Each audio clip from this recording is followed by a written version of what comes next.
Hello, everyone, and welcome to today's Safety and Health webcast, Preventing Serious Injuries and Fatalities, sponsored by Avetta. This is Alan Ferguson, Associate Editor at Safety and Health Magazine, and I am moderating today's session. I want to thank you all for joining us. We're going to start the presentation in a couple minutes, but first I want to go over some preliminary items. The views of today's speaker and organizations are their own and do not necessarily reflect those of the National Safety Council or Safety and Health Magazine. Any mention of a commercial enterprise, product, or publication does not mean the magazine or council endorses those items. At the end of today's webcast, we will conduct a question and answer session. To ask a question, simply type it in the text box in the lower left-hand corner of your screen and click the button for Submit Question. Feel free to ask your question at any time during the presentation. You don't have to wait for the Q&A to begin. We'll try to answer as many questions as possible, but because of the large number of participants today, we might not get to every question. Any unanswered questions will be forwarded to today's speaker. At the end of the webcast, you'll be asked to complete a brief evaluation survey, and I'll let you know more about that after this presentation. This webcast is archived, so you can access it after today's live event. To view this webcast and all of our past webcasts, go to safetyandhealthmagazine.com/events. If you'd like to download the slides from today's presentation, please go to the Resources widget at the bottom of your screen. And finally, if you need basic troubleshooting information, click the Help button. With that, let's go ahead and get started. Our speaker today is Tom Sisich, a strategic advisor for Avetta and president of the TFC and Associates consulting firm. During his illustrious career, Tom has served as president of both the American Society of Safety Professionals and the Board of Certified Safety Professionals. He was a vice president of EHS Global Business Support at GlaxoSmithKline and held additional safety management positions at IBM and Allied Chemical. Tom is also an ASSP Fellow, that organization's highest honor, a certified industrial hygienist, and a certified safety professional. Tom, whenever you're ready, go ahead and take it away.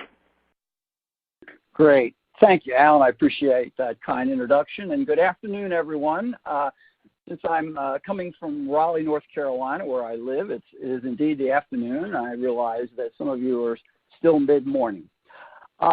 But welcome to our session today on preventing serious injuries and fatalities. And what I hope to accomplish is to give an outline of where this, I won't say new since it's been around now. Some of the research findings are 5, 8, 9 years old, but certainly an area that continues to evolve in terms of importance to us as safety and health professionals. I'll describe a scenario, and I think this really puts the issue of serious injuries and fatalities into perspective. How could this happen? And the scenario is 4 months ago, we celebrated our safety success. Our total injury rates were lower than ever. Our leaders got bonuses. This quarter, we had a fatal injury and a severe burn. Our safety leaders are perplexed, and our plant manager and his boss are angry. This is not a scenario that necessarily describes a bad company.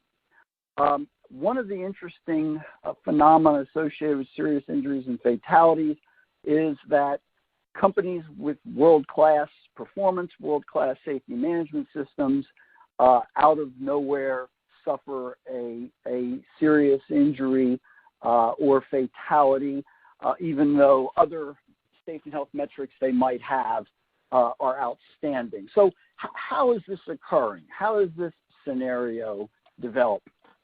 And I think what we're doing is in the last 5, 10 years, we're transforming how we manage safety. And I think we have been, in a sense, mired in the past in some ways. There are certainly traditional aspects of how we manage safety that are applicable today, certainly, but we're finding some gaps in how these traditional methods work. The issue of doing more inspections, the old tell employees to be more careful, because we know that from some, historically that most of the accidents occur from unsafe behaviors, right? And then obviously we need to give more training. This is some of our traditional thinking. To put it graphically, if you will, what were we taught? In the area of, we've been taught Bird's triangle or Heinrich's triangle. Heinrich in 1931, Bird probably revised it in the late 50s to late 60s. And it's for one major injury, there are 29 minor and 300 near miss, or some ratio close to that. We were also taught that 80% of injuries were as a result of unsafe actions of employees. And what we're finding out today is that these were put together with the data that was available 80, 90 years ago, but we're finding that these aren't effective and certainly don't describe accident and injury prevention in today's workplaces. We're going to focus primarily on the Heinrich triangle initially, and I think most people understand, the serious injury, and then there's, a certain number of minor injuries and a certain number of incidents. And traditionally, the approach was, if you reduce, in this particular slide, if you tackle the 300 and you reduce that by 75%, say, pick a number, then you'd have a 75% reduction in minor injuries and lower the probability of a serious injury by, a factor of, 0.75. So what, though, is actually going on? And does this accurately describe what happens with respect to serious injuries and fatalities? So let's look at some data and take a look at what the data says with respect to how predictive Heinrich's triangle really is, particularly in the area of serious injuries and fatalities. A couple quick definitions. When we talk about serious injuries and fatalities, these are people getting killed. That's easy to measure. We understand what that means. But also life-threatening injuries or illnesses, or life-altering injuries or illnesses. And a couple quick definitions. Types of life-threatening would be serious lacerations resulting in significant loss of blood, brain, spinal cord, cardio injuries from, say, electrical exposures, chest and abdominal injuries, serious burns. These are injuries that could easily have resulted in a fatality. Likewise, these are life-altering events, head injuries, loss of sight, paralysis, amputation, serious burns again. And let me mention one thing, because I'll cover it later, but just in case, for whatever reason, I overlook it. When we talk about managing SIFs, it's not just saying, counting these events and saying we have to reduce these numbers. It's very important to recognize it's also the incidents that could have resulted in the serious injuries and fatalities. Ultimately, we get more of those, and as a result, more opportunities to recognize where the risks are for a serious injury and fatality to occur. But let's look at the data. I'm going to start out with looking at injury and fatality data, and this is in a generic sense. So I'm not going to throw any real numbers up here right away. I will in a few minutes. So if we chart injury rates versus years, essentially over, you could argue since the beginning of OSHA, total injuries have been coming down significantly. And this is true both from a BLS standpoint, a Bureau of Labor Statistics. It's true also for organizations that have invested in safety and health management programs through continuous improvement processes. The good news is that total injuries across the board that have a significant downward trend. But if we look at serious injuries and fatalities, a subset of total injuries, in general, and this holds true for government data, but also in the studies of businesses that have been done, and granted, the sample size is fairly small, but what the data is showing is that in general, serious injuries and fatalities for the most part are coming down also, but not as fast as total injuries. And in fact, in some data analysis, we actually see that it's flattening out. So let me superimpose. Now, this slide is the generic, but let's use OSHA data.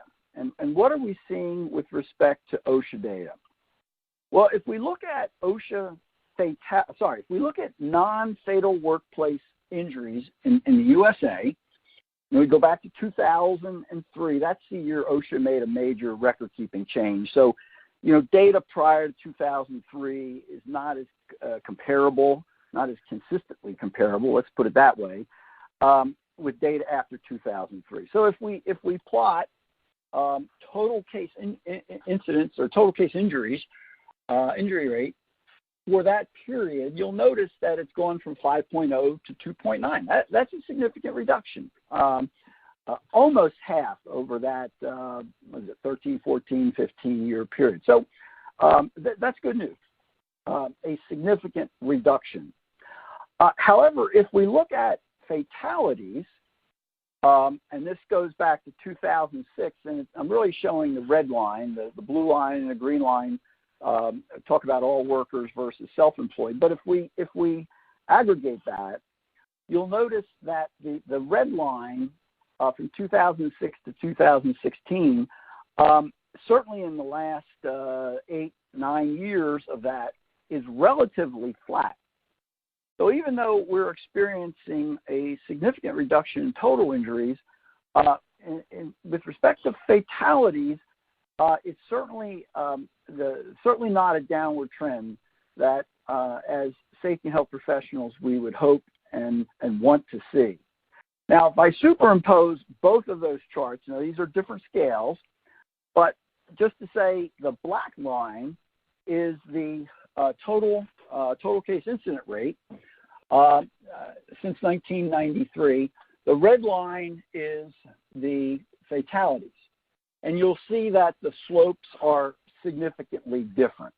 And that's important because what that tells us, I'm going to jump ahead to the next slide, is if we were getting the same reduction in the rate of serious injuries and fatalities as it were total injuries, the slope of the curve would be the same. And the fact that it's not the same, it's telling us that a reduction in all injuries at a facility does not necessarily produce the equivalent reduction in the number of fatal and serious injuries. If Heinrich was right, those two slopes would be the same. And we see from the data that they're not. So what's going on? And what we found, and I'm quoting some research from Tom Krause here, is that the traditional safety triangle is not predictive of serious injuries and fatalities. The reason for that is not all injuries have serious injury and fatality potential. In other words, not every incident or injury toward the bottom of the triangle is going to result in a fatality. It's not going to happen. You might get a lacerated finger, but in terms of that being an event that kills someone, that's not where the serious injuries, fatalities are occurring. So, so as a result, a reduction in injuries at the bottom of the triangle does not correspond to an equivalent reduction in serious injuries and fatalities. And in Krause's study, he found that across several industries, of 300 sampled injuries, only 64 injuries had the potential, or 21% of the total cases at the bottom had the potential to result in serious injuries and fatalities. And, just a quick look ahead, kind of a bottom line on this, it's going to say if you know that not all the injury reduction activities at the bottom will result in a reduction of serious injuries and fatalities at the top, where are you going to put your resources? Where are you going to prioritize and what are types of injury, what type of events are you really going to scrutinize to determine what the risks are, and do those risks have the possibility of yielding a high degree of severity which results in a serious injury or fatality. So the finding, if you will, just to state it clearly from Krauss, is that injuries of different severity have different underlying causes. Reducing serious injuries requires a different strategy than reducing minor injuries. I'm going to throw a quick definition, and that's the definition of a precursor, which is a reasonably detectable event, condition, or action that serves as a warning sign of an event. So precursor are activities or events that occur that might give us an indication of the potential of a more serious. It's a warning sign or an activity that could yield a more serious, could yield a serious outcome. So some new thinking about CIFs, and just some of this is summary, but all minor injuries are not the same. In other words, a subset of low severity injuries are associated, only a subset of low severity injuries are associated with precursors that could lead to serious injuries and fatalities. In other words, somebody could get a minor injury, and if you look at it on a log, you might say, oh, Joe Blow cut their finger. The fact is they may have just missed getting it cut off in a punch press. So there are precursors, though, certain types of events that could lead to serious injuries and fatalities, and it's these precursors that we want to be aware of, and I'm going to share those with you before we finish and actually go through a quick case study. The second point, differing severities have differing underlying causes. Reducing serious injuries and fatalities requires a different strategy than just reducing minor injuries. We have to understand that, and a big part of a whole CIF reduction is understanding.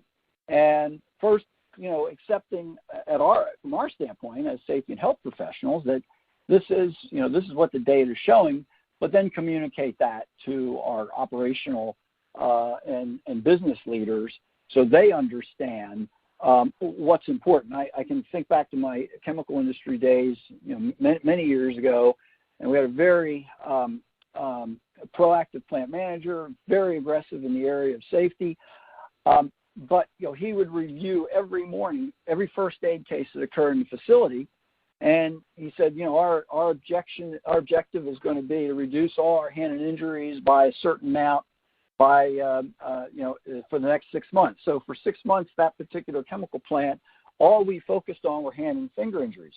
And in retrospect, I look back now, and what I know about as a young professional, what I know about managing risk and assessing risk.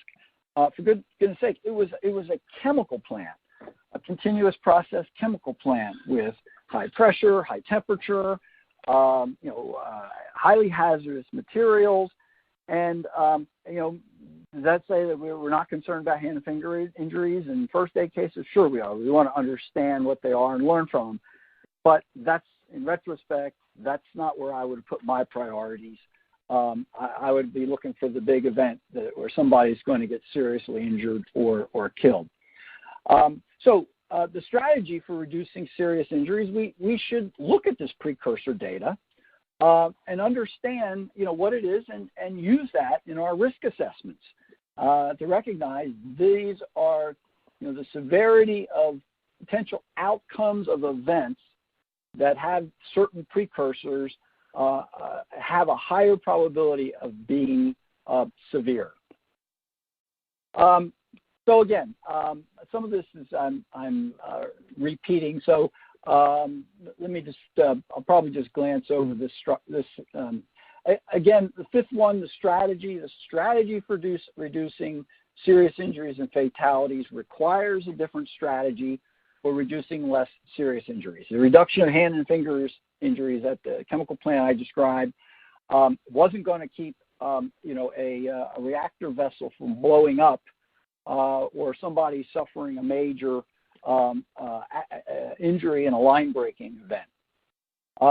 And then the last bullet there is conditions known to be associated with serious injuries should be examined and the appropriate controls applied to minimize risk. And that's kind of the theme that is being developed. How do you reduce serious injuries and fatalities? Recognize there's multiple layers of control. Generally, a serious injury and fatality doesn't have one particular underlying cause. There's a series, and there's normally ample opportunity to block the chain that's occurring. Now, this is where we start getting into some of the meat. From some of the research studies, these are examples of the high consequence precursors.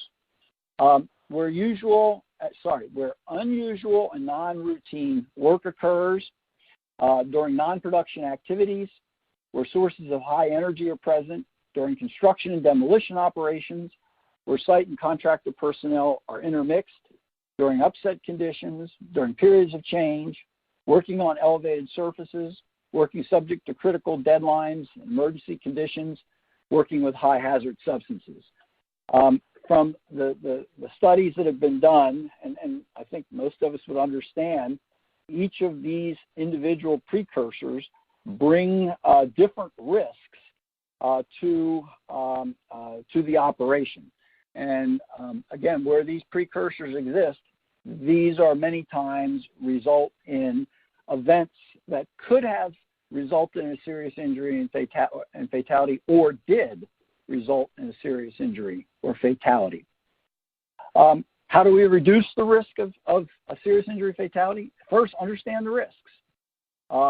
Understand what those precursors are, and whether or not we have operations that are exposed to those precursors. So I think the first bullet, the first level is on us as safety and health professionals, that we're thinking about focusing, where our real risks are, where are people going to get seriously injured, and understanding what the precursors are that will lead to those. The second is making sure management understands that they're aware of the SIF causes. And there have been a couple of very high-profile cases where organizations were giving out safety awards because their total case injury rate was, incident rate rather, was world class. I mean, literally. The number was approaching zero, and management looked solely at that number and didn't recognize that there were a number of SIF exposures. The third area of reducing SIF is understand the limitations of human and organizational performances. The whole emerging area of HOP, tells us that people make mistakes. We all make mistakes, and if we design a system that relies solely on a person not making a mistake, it's very likely that system is going to fail. And wherever there's a single point of failure, there's a huge risk in that. If you're following the Boeing 737 MAX, at least some of the reports that I've read, is there was an angle of attack indicator, one of them on the plane, and it's very likely, and certainly the investigation's ongoing, that it could have been a single point failure that had cascaded to a number of events that resulted in a catastrophe. Well, again, think of the human in many cases as a person in the system, and if they have a failure, if they have a bad day, if there's 100 things or 100 reasons why a person might take a particular action, and one of them is as simple as they made a mistake. Could that be the source of a broader system failure that results in a serious injury and fatality? And where the answer to that is yes, if a person could make a mistake that results in a serious injury or fatality, then by all means, the way to help reduce that risk is to implement a series of controls to help lower that risk. And we'll say just a little more about that. What we find is in many cases, and it goes back to my initial scenario, stiff risks are underestimated. A long history of injury-free performance is no guarantee that stiff risks are eliminated or controlled. I mean, you've all heard that, hey, I've done this for 10 years, nothing's ever happened. Organizations become desensitized to faint warning signs. You'll hear some people talk about this as signals, that there are many signals that something is about to go wrong, but if there's so much background noise in the organization, those faint warning signs or signals may not get picked up. Tom Krause advocates that cognitive bias can contribute to significantly underestimating the risk of a low probability, high severity event. We are really good in safety professionals in saying what's the worst thing that could happen in a particular operation. If I asked you, you pick the operation organization, I said, what's the worst thing that could happen there? You're probably going to nail it pretty close. But where it starts breaking down, and this is the basis of risk assessment, is when we start trying to figure out what's the probability. And I say, oh, it's really, really low. But is that truly the case? And then finally, another area for risks underestimating is standardization of deviation. Standardization of variances are the same thing, essentially. And that's that, we made a small change in the process. We did it one time because, we took all the appropriate safety precautions. And made a change for one time, nothing happened. Did it again the next time, nothing happened. Sooner or later, that becomes the way of doing business, and there could be risks built into that. Both of the shuttle, the loss of the shuttles, the Challenger and the Columbia, were both results of standardization deviation. Both accidents were understood that they were possibilities, and because nothing had happened in the past, they went ahead with those missions. I use this as a slide only because it's simple, and I apologize for my lack of creative PowerPoint skills. But sometimes non-injury incidents are not always recognized as SIF potential. I'll ask you, what's the difference between scenario 1, scenario 2, and scenario 3? Well, in scenario 1, the only loss is a banged up pipe wrench. Scenario 2, probably a broken shoulder, but probably not going to kill the person, so that's a serious injury. Scenario 3, possibly somebody getting killed, even with a hard hat on. And yet, all three of these, from the standpoint of potential for serious injury and fatality, they're all the same. Each one of those incidents, it doesn't matter what the outcome is, should have been investigated as if it were a serious injury or fatality. In other words, they should all be investigated as if the person actually got hit in the head and killed by the pipe wrench. And that's important. That's the faint signals we're talking about for serious injuries and fatalities. We have far more data in our organizations about incidents and events that are outside the norm that tell us that we have exposures to serious injuries and fatalities. And when those events occur, they should be investigated with the same rigor and thoroughness as if somebody was killed. As I said earlier, we talked about Krause, and he's a behavioral psychologist. And his comment is, while any single decision may be insignificant by itself, a series of small decisions can create a path to disaster. And that's the issue of cognitive bias, that we develop certain patterns of how we think, and again, as simple as, well, nothing's ever happened. I've not heard of anything happening in our industry doing this particular operation. So it must be okay. Whereas it might actually have a very low probability of happening, but the probability is not zero. And as a result, we need to focus on identifying and looking at higher level controls.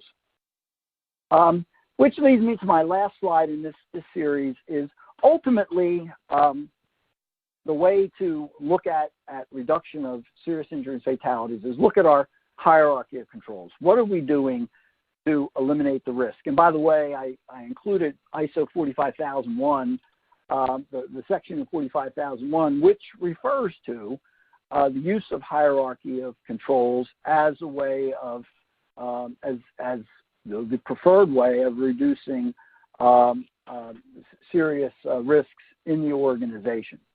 And essentially what the hierarchy of control is, to the extent possible, we look to eliminate the risk or substitute a lower level risk.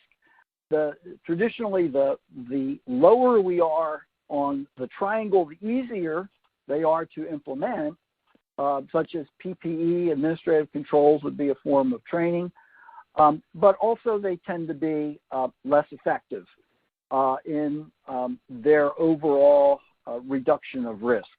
And that's not to say that they shouldn't be part of your SIF risk reduction efforts. Certainly, we're never going to eliminate PPE and administrative controls, and we have to accept they are a means of control, but by themselves, they generally are not as effective as reducing the risks associated with those events that can lead to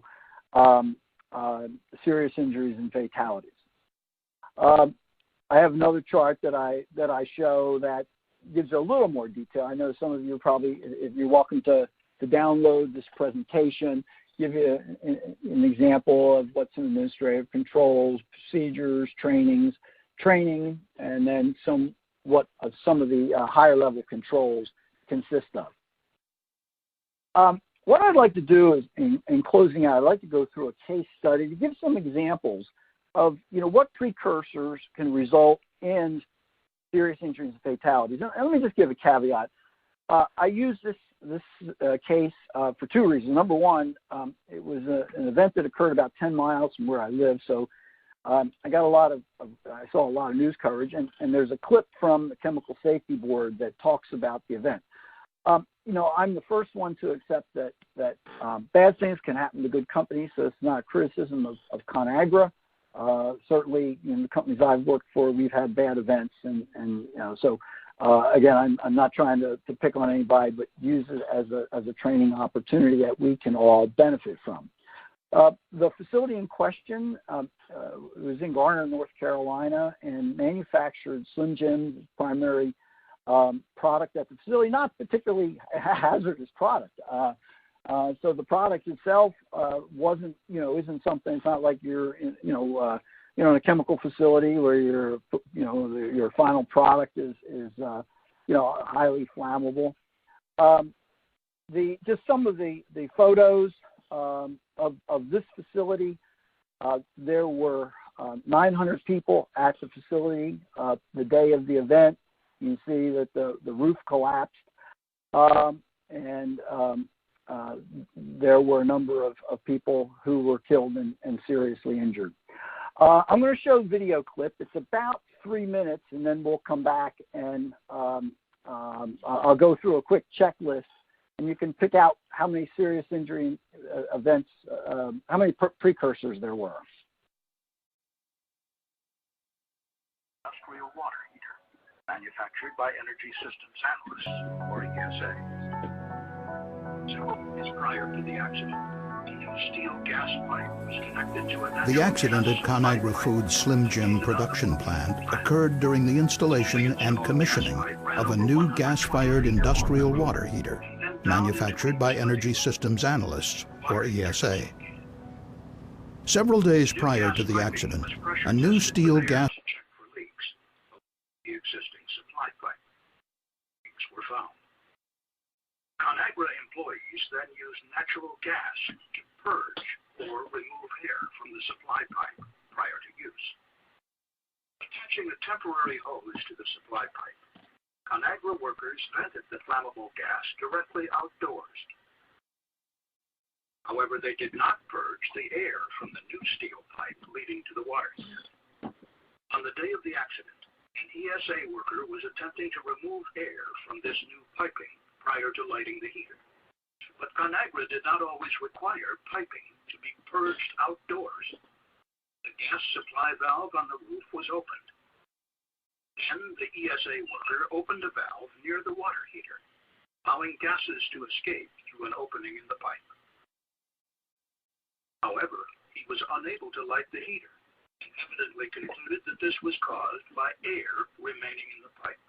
So he continued venting the pipe intermittently into the utility room over 2.5 hours. But the air had left the pipe, and invisible natural gas began entering the room. No one used combustible gas detectors to monitor the atmosphere. Instead, workers used an unreliable practice.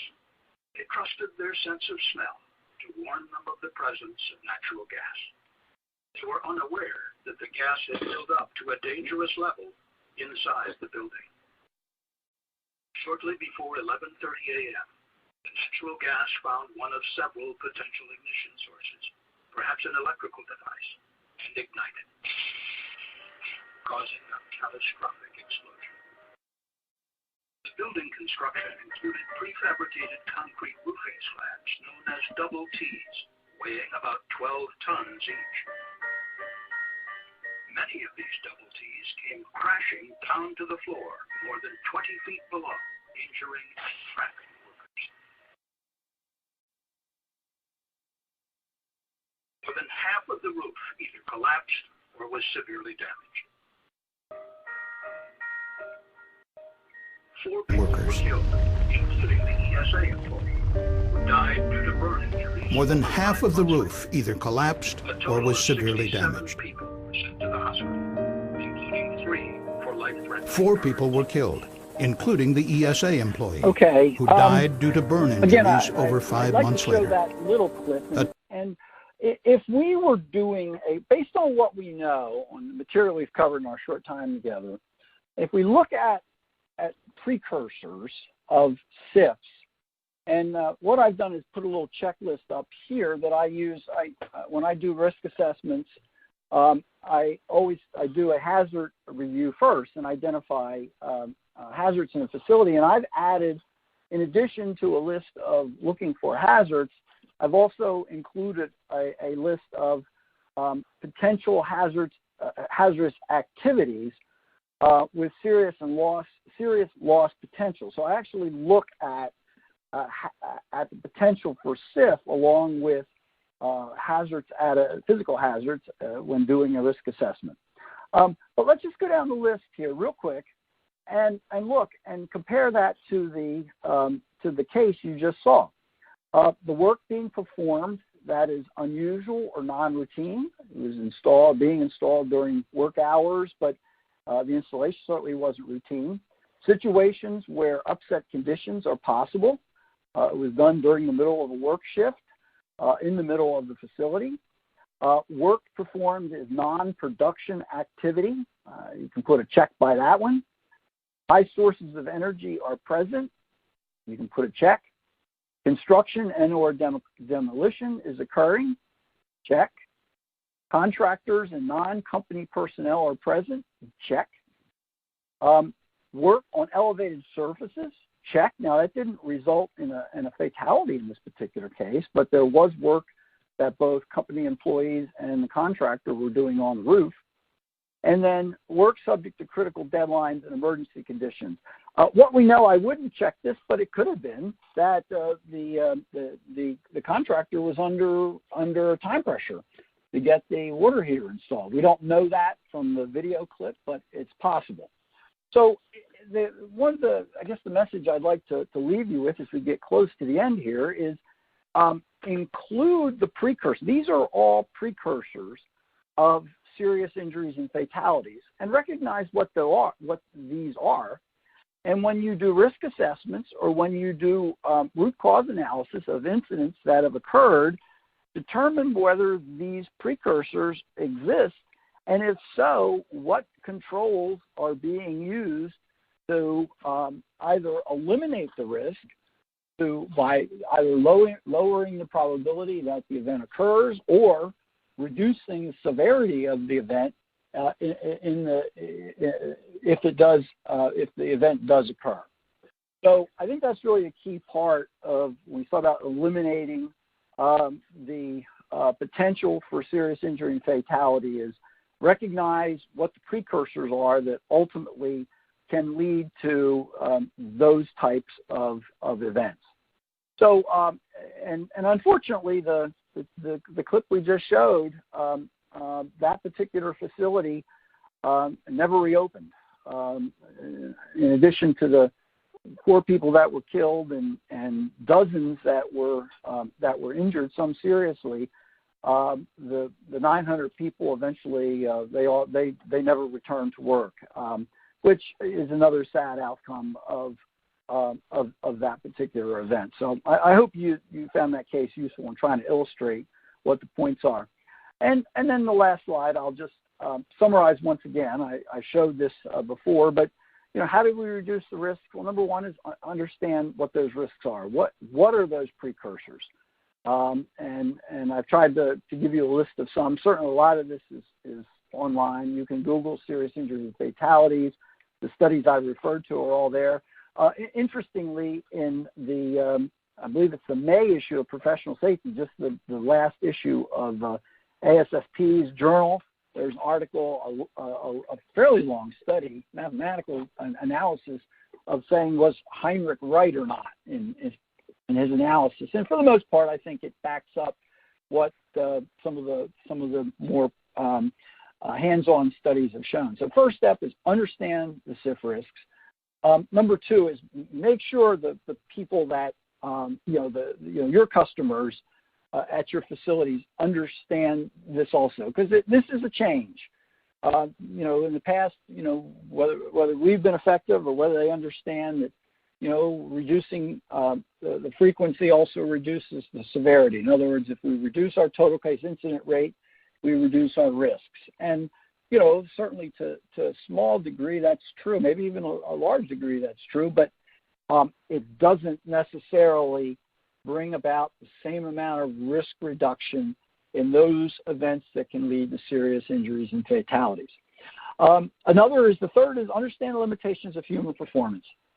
If the system is set up so that if somebody makes a mistake, and we all make them, that the system will fail, or the event that ultimately leads to a SIF will be initiated.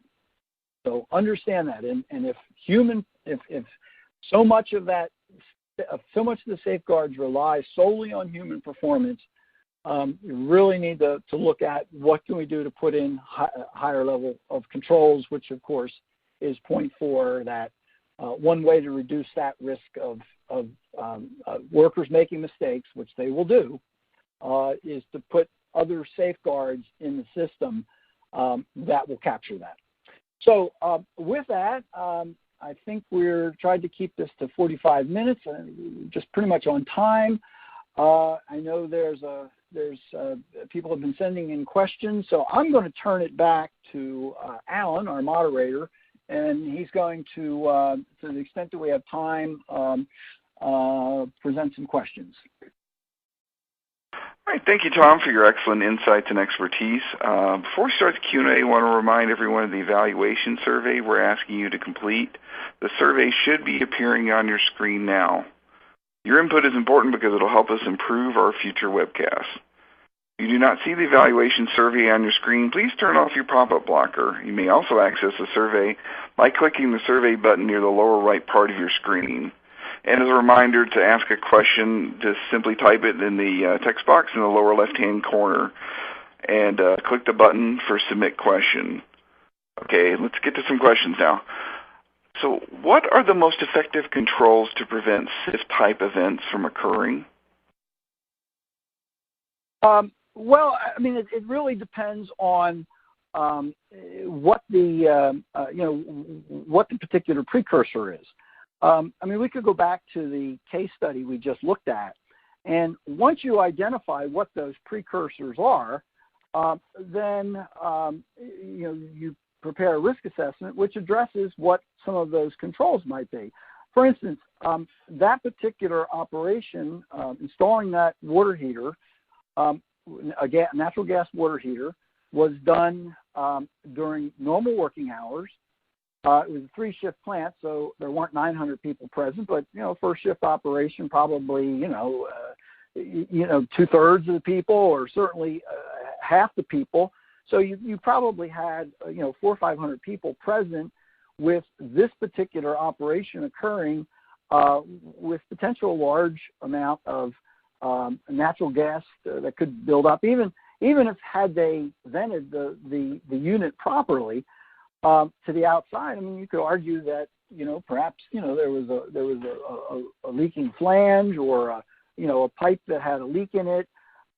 So the control would be essentially eliminate the exposure. In other words, you do it during off hours, do it during night when there's very few people present. I mean, in the event the worst event occurs, the ultimate loss of life certainly would be far less. So essentially, it involves looking at what are the precursors, and then what's the probability and what's the risk of those precursors, and then developing some type of control that's going to reduce the probability, either the probability or the severity, or both. Our next question, what is the best way to identify a list of SIF precursors for non-manufacturing industries, for example, natural gas extraction? Well, there's some guidelines that, again, there's a lot of information online. I think you can go, and there's different lists that people have put together of precursors. I think, look at, you can look at the list that I provided, but, there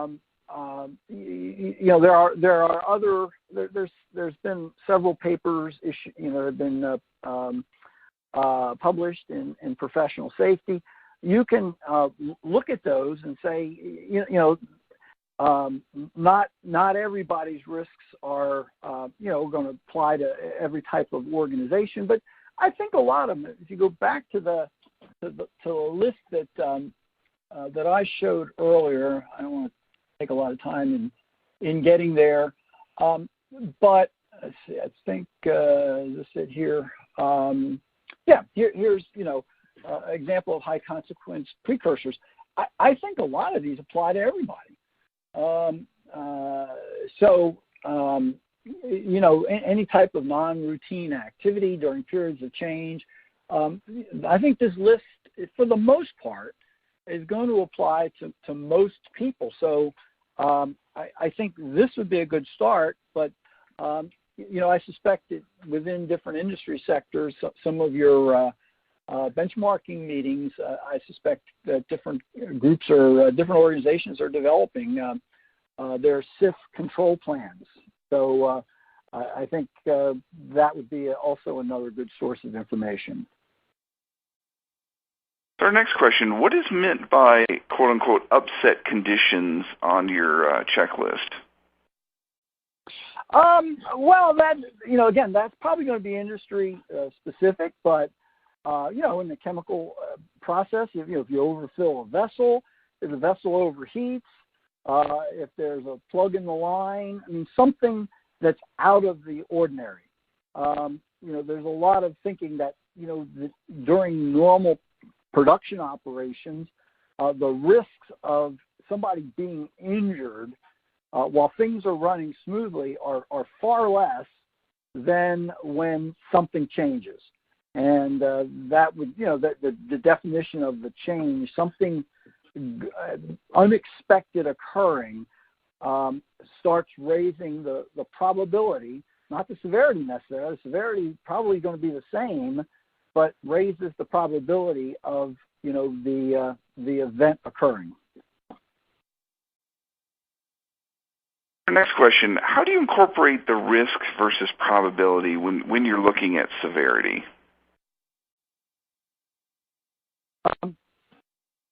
Well, let me start with the definition of that. I may have to circle back and ask you to say that question again. the most common definition of risk is severity times probability. So the level of risk of a particular exposure or a particular operation is how likely is it that will occur, probability, and what is the severity, the worst thing that could happen. So that's the definition of risk. It's the product of those two.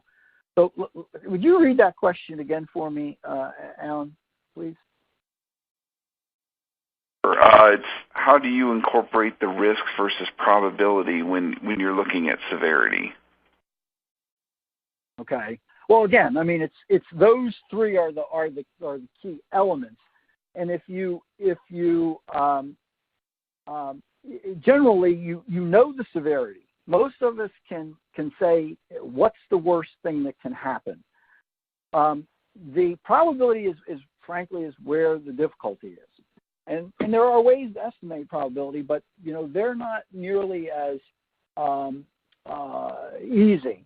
And you can look at benchmarking data. You look at insurance experience. My insurance friends tell me that they've got enough data to estimate probability. I still don't think that it's as accurate a measure as you could with respect to severity.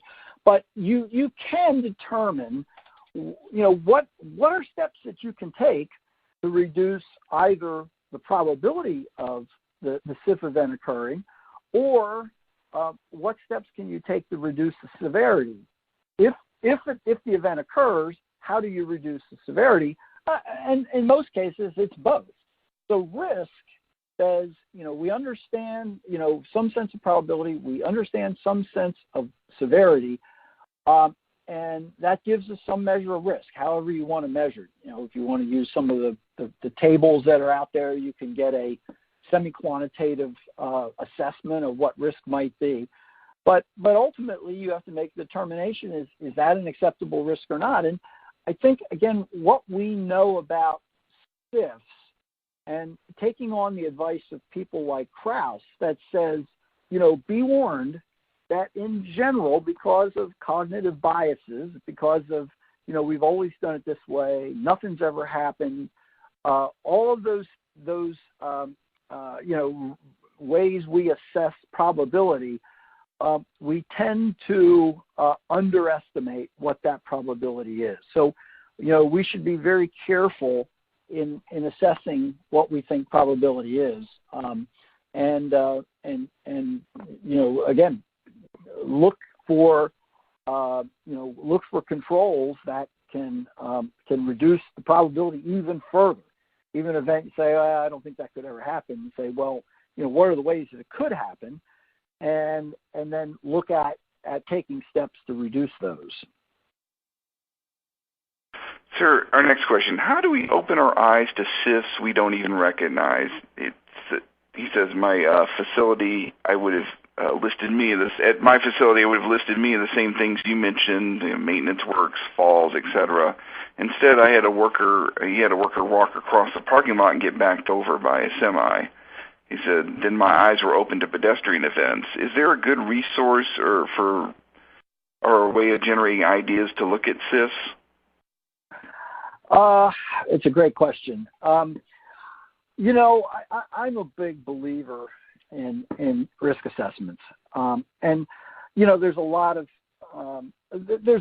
different. If you Google workplace risk assessment, there's charts, and there's a ton of different models that are offered. In my experience, they're good. I mean, sometimes you have to do formal risk assessments. Sometimes there's regulatory requirements. I've always found, putting a bunch of people around the table. You're looking at a new operation, or you're looking at, what are some of the biggest risks in our organization. Putting key people around the table, which, by the way, and this is important, includes workers, includes the people that are actually doing the work. They have a whole lot better sense. I mean, I'm an engineer and done a lot of, safety engineering design reviews, but at the end of the day, I'm looking at a set of prints inside a conference room. The person on the floor is the one that has the best feel for, what are the risks? What are they, how are they doing their job? What changes are they making in how they do their job? Because I've given them a bad design. I think the biggest advantage of a risk assessment is getting key people in the room and say, what could go wrong here? What could go wrong with this particular operation? Let me give another anecdote. I have a good ASSP friend who, in their organization, every year they have a process that they meet with their senior management and present to them their assessment of the top 5 risks in their organization. Now, you'll always have 5. You always have a top 5. Now, it may be that all 5 are pretty low, that you've done a good job of reducing those risks, but there'll always be the top 5 risks, whatever they are. And so that's a way that that company forces itself to go through a process to assess, what are the risks? Where can people get hurt in our organization to the point of getting hit in the parking lot? I used to work, my last 20 years of my career, I worked in the pharmaceutical industry. And, we're essentially small chemical plants and with really potent chemicals, extremely potent from a health hazard standpoint. And, we spend a lot of time on risk assessment, our operations, our laboratories, all kinds of, high toxic materials. I would always stress to management the most serious job, the highest risk job in our organization, both in the U.S. and worldwide, was being a sales rep. They're driving their cars around the street. We didn't have anybody that, my opinion, was at a higher risk than people in suits driving around, just being on the highway. So, I think it's important to get a cross-functional group together and brainstorm and say, start with the question, what's the worst thing that could happen here? So our last question, what is the corrective action when you have activities on your checklist with serious loss potential? Well, what you're trying to do is, you're trying to apply some level of control. How are we going to, those precursors, ultimately relate to some type of risk. And so you're trying to reduce the risk that's associated with the precursors. And essentially you're applying, varying levels of control. And, one level of control is, say, it's a manual operation, or there's a worker, employee in the middle of it. I mean, certainly, I hope I didn't, transmit, that training's not important, that procedures aren't important, that inspections aren't important. They are, absolutely. But, there's a certain, because they're done by people, there's always a certain level of reliability that you're not getting because people make mistakes. And so, again, going back to your question, how do we, what do we do with these precursors once we've identified? Is say, how could these precursors lead to? We know these precursors can lead to SIFs. We know that. There's plenty of data to say all the precursors I've showed you. The precursors are up on the screen. There's many cases, each one of those, where we come up with an example of how they led to a serious injury or fatality. So the question you have to say is, what can happen in my organization, and what do I need to do? What type of controls do I need to apply to ensure that doesn't lead, that for me to lower the probability of both, lower the probability of it occurring and the severity in the event that it does occur. All right, thank you, everyone. Unfortunately, we have run out of time. I'm sorry we didn't get to everyone's questions, but all of today's unanswered questions will be forwarded to our speaker. Once again, I hope you take the time to fill out our evaluation survey to give us your feedback. That ends today's Safety and Health Magazine webcast. I'd like to thank Tom Sisich, everyone at Avetta, and of course all of our listeners. Have a safe day.